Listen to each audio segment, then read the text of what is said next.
When was the first time you heard DNA DJ? I want to say 2008.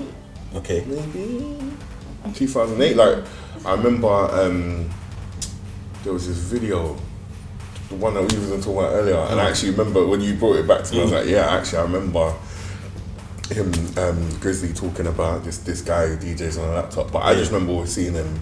He's one of the happiest DJs I've ever seen. Like, you can tell he enjoyed his craft. Yeah. 110. Yeah. I always used to look vexed when I was DJing. But he loved it. Yeah. You know what I mean?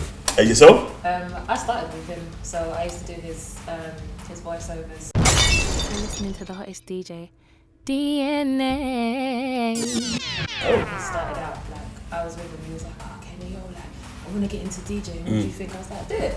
Do it. And then he was like, oh, can you do my voiceovers for me? And I said, yeah. So I started out like with him. So I've been with him from the beginning. Oh, sick. I never knew that. Yeah. Oh, probably 2011, I think. Okay. I may have heard his mixes in 2010. Yeah. But I actually first booked him in 2011. Do you remember the event? Yes, what was it? Afrobeat Sundays in Club Mera, Mayfair. Okay. Yeah. And how was the set? Or what made you book As him? normal, shut it down. I think I heard his mixes, or I heard something. You know, like you always hear the, I won't say up and coming, because I think he was already, by 2011, he was already doing his thing, but I wasn't, I believe it might have been the uni scene outside of London. So you got him in the London, you had him in the London arena. He might have already been floating, but I'm not too sure. But I think someone, I don't know where I got introduced to him or anything, but so I thought, yeah, you know what, okay, let's go. Let's make it happen. You know what? I never heard the DJ. Oh, and Dennis is actually one of the exceptions, because my rule was if I didn't hear you play, I wasn't booking you. Oh wow! And then it was Kenny, because obviously Kenny was in my camp. Yeah. And Kenny was the one that actually told me about Dennis and be like, nah, you need to book him. Yeah. He's sick. Yeah. I was like, okay, I'm gonna take a huge risk here, but still, I trust what Kenny was saying. Yeah. So I was like, fine. So then I booked him. I think the first rave I booked Dennis for was 99p rave. Okay. It was a pajama party rave. Yeah. Still got some photos. In Leicester? Videos. Yeah, in Leicester. Still got some down. Yeah, that was a wild night. That was the first night I actually booked him. Yeah. What year was that? You reckon? Oh gosh, 2008. Okay. I know someone's looking at this shit now. Thinking, you guys are old. Yes, 2008. Yeah, 2008. That was the first booking, and then he came. He showed it. I was like, nah, you're sick. Yeah. And then soon after that, I booked him for Block Party. Okay. But I would probably say Block Party is when I really got into the DNA vibe. You know what I mean? Because again, like just with a mixture of people, you had Dennis, you have Seth, you had Voice and Vibe, Crazy High. Who else? Like, was you and Cosmic there? I can't even remember. I don't remember. No, probably not at the beginning. Not for Block Party. No. But yeah, it was that period, and then like some Rampage and stuff. So I used to just kind of like mix it. But Dennis was like the fresh face. Him and Seth were like the fresh face. Okay. But yeah, no, never had him play. I just took it was a leap of faith. And then when you heard him play, you was like, okay. Nah. He's in. Yeah, I was like, nah, you're one of my guys now. That's it. Because with me, once you were in, you were in. And I used to give a lot of opportunities to new people. Yeah. But for me, once you were in, as long as you kill it and you shell it, because I used to look at crowd control and how people were vibing off you. You know what I'm saying? And only that, your attitude, he was humble as fuck, bro. Like, there was no issue. Come up, show up, thank you. No, like, obviously, mans were, like, busy on the night, make no fuss about him getting paid, even though I was like, yo, I'll pay you the next day. He was just cool with it. You know what I'm saying? And for me, that was the massive difference. He was just humble. Like, his attitude was just on point. So we just developed that relationship from then. Sick. So what genre do you think he's best at playing? That's a tough one, you know. I say Afrobeats. Afrobeats. Yeah. What else have people said? Funky. I'm guessing they said funky or something. Everyone's got their. I'll say all sorts. Really, fair, I'll say Afrobeats.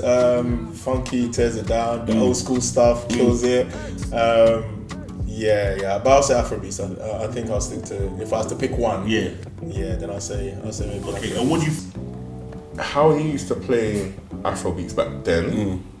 I don't know if that will ever be topped. I know that he's got some fame for doing like grime and other stuff, but when Afrobeats first started popping and DNA was at the forefront of those DJs who was like, I remember I used to listen to his sets and completely copy him and then absolutely to try and build up my Afrobeats library. I absolutely used to listen to his sets and his CDs and stuff, so I don't think it will be top, because that was when Afrobeats was popping off in the uni scene. It became cool to be African all of a sudden. So I'd probably say back then. Okay. And yourself? So I think for me it's a toss up, because Afrobeats was because Afrobeats was air before like 2000 it was though. Like you wouldn't hear Afrobeats like that. But I think it was that, and maybe funky as well, because the funky was around the time when funky started becoming a thing. So when Fish Go Deep came out and all of that stuff, like In the Morning, when all of that stuff was out, he was like doing, the mixes were hard. The mixes were always hard. So I think Afrobeats and funky for me. Damn. You know what? It's a difficult one for me though, because like I've always booked Dennis for two genres. Afrobeats or funky house. Usually I'll book him for funky house when, say for example, Seth was not around. Because Seth was my main guy. Funky house, when Seth was not around, I'll book Dennis. But Afrobeats, because he was one of the few people apart from Excel at the beginning that was playing Afrobeats. Nobody else was playing Afrobeats. No one was playing it. Nobody was playing Afrobeat. It was them two that was really playing Afrobeats. And then, so for me it was I can't choose, man, because both of them you can actually chill it. Like Afrobeat, when it goes in, it goes in. And he used to do this thing where it's like he can actually, I don't know if it was to do with the BPM, but he can literally mix Afro and funky. And he was just unique in doing that. Everybody else was like, what's that? But he could do it. So I don't know. I mean, if I was to book him today, you're giving him a funky and Afrobeat. You know what? I'll probably go old school Afrobeats, man. Yeah. Like, And what do you think sets him apart from other DJs that are out there? Okay, so DNA is like my go-to DJ. Right, so it's a bit of a biased question for me to answer. I'll be honest. There's been times where my friend was getting married in Santorini. Okay. Bro, I need a DJ. Don't worry, I got you. DNA, bro. Send me your See flight ticket. Let's go. Yeah. My friend got married in Colchester. DNA, bro. Let's go. Kids party. DNA, bro. Let's go. Okay. Day parties, club nights, whatever it is. He's been my go-to DJ, so I think it's a bit unfair to ask me what sets him apart. I think for me, for any occasion, that's one thing I say he's definitely specialised in. For any occasion, you can trust him to make sure that he delivers. Okay. The person behind the music, it's not, his energy has always been different. Like why people gravitate to him is not because necessarily of his talent, although he's got it. It's the person behind the talent. I think I don't think I've ever heard of someone having an argument with Dennis, or I've never heard of someone actually having a bad thing to say about him personally. You know, I've never heard him he was never the playboy, he was never that guy. He was just happy to be doing music and doing events and things like that. You know what I mean? So when something bad happened to him, everybody felt it because no one wanted anything bad to happen to him. And yourself? I think he's just a very genuine person, and I think a lot of DJs get bad press for being, as Rory said, like playboys, and they're not very personable people. But he's a personable person. He's a person's person, and he's for the people. So when he feels pain, we feel pain as well, and it's vice versa. Like he takes a lot to heart. And he also takes on board things like feedback and stuff. So we had a load of conversations where it was like, did you think I could have done this better, that better? And he listens and he learns. So he's for the people, like I said. His attitude, bro. His attitude, again, like he was one of those, and again, I think he's also a student of the game. So, and what I mean by that is like he studied the genres. Yeah. You know what I mean? Like there's nothing you can ask him to play that he can't play. He's that versatile. Yeah. But he studies the genres, and then when you ask him to play a certain set, he delivers. Yeah. Like I don't think there's any other time that I've actually had him not deliver. At least when I've booked him anyway. Yeah. He's always delivered. Yeah. But for me, I think it was just his attitude. He's just calm, he's easy, he's friendly, like he doesn't think too much of himself. He's just like natural with everyone. Yeah. You know what I mean? Like even if he doesn't know you, he's happy to say hello to you. So I think that set him apart, and that's important in this business. Yeah. Like mix CD wise, you've done mix CDs where you like focus on the artist. You've done mix CDs where you like mix it up and blend it up. What makes you how do you come up with your mix CD ideas? What makes you think, oh yeah, I'm gonna do a mix CD based on this or whatever? So obviously I feel like I'm good at most genres. So I don't want to do what everyone's doing. Like, so obviously everyone can do an Afrobeats mix, and I'm not knocking it. Like I could do one, but if I do an Afrobeats mix, there's got to be 100% something different about it, the way I'm mixing it, or just like if I'm adding stuff, if I'm adding like a teaser or another like small genre to it or whatever.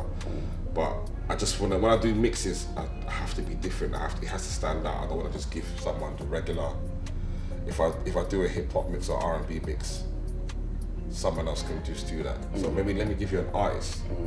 I have a few dedicated to a particular artist. You love the artist. Like when I'm on my SoundCloud, I have an Usher mix. One of my most popular mixes, probably my most popular mix on there. Like so, I did a one day cold mix. So I just to be different. I just don't want to give you just typical Afrobeats of the best. Everyone knows what's the. Instead, let me give you a history of the artists from start to now. So, have you worked with any artists over the years? Yeah. Over the years, so like when I started, I was working with Gracious K, Tribal Mags. Then when Fuse came out, I worked with Fuse loads of times. Then I've like obviously DJs that's come and like obviously they don't have a DJ artist that's come and so like I've done Heady One, Young Bane,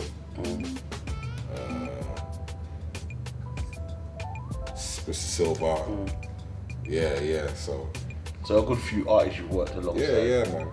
And what kind of like you obviously got like residencies. How did they kind of like come about? How did you? They come through friends, you know. But that's when obviously I built back my name. So then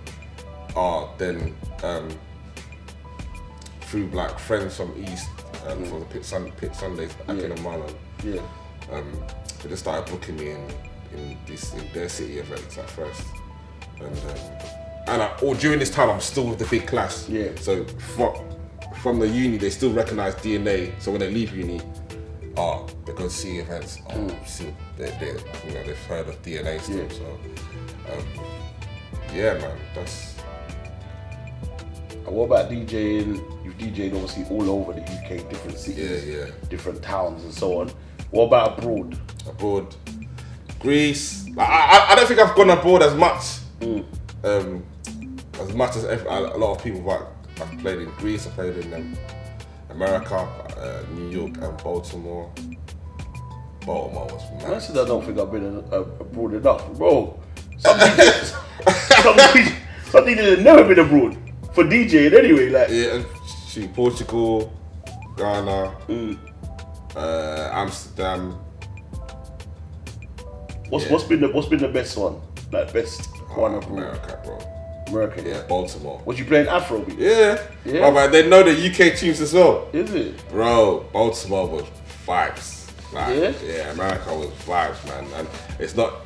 They know their Afrobeat, so playing Afrobeats to them, and then obviously they were like aside from like the UK DJs coming down. Okay.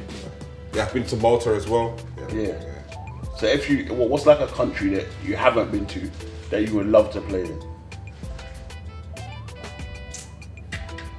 What, that respects Afrobeats, that? It don't matter wherever. Like, it don't matter what genre, whatever. Like you just like there's you know like there might be a country you're like I want to play there. South Africa. Okay.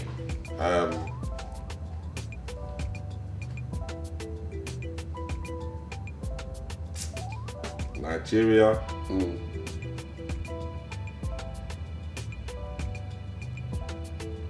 Yeah. That's it. So you said you played in Ghana, yeah? You're Ghanaian. What was that like? Because playing back home is.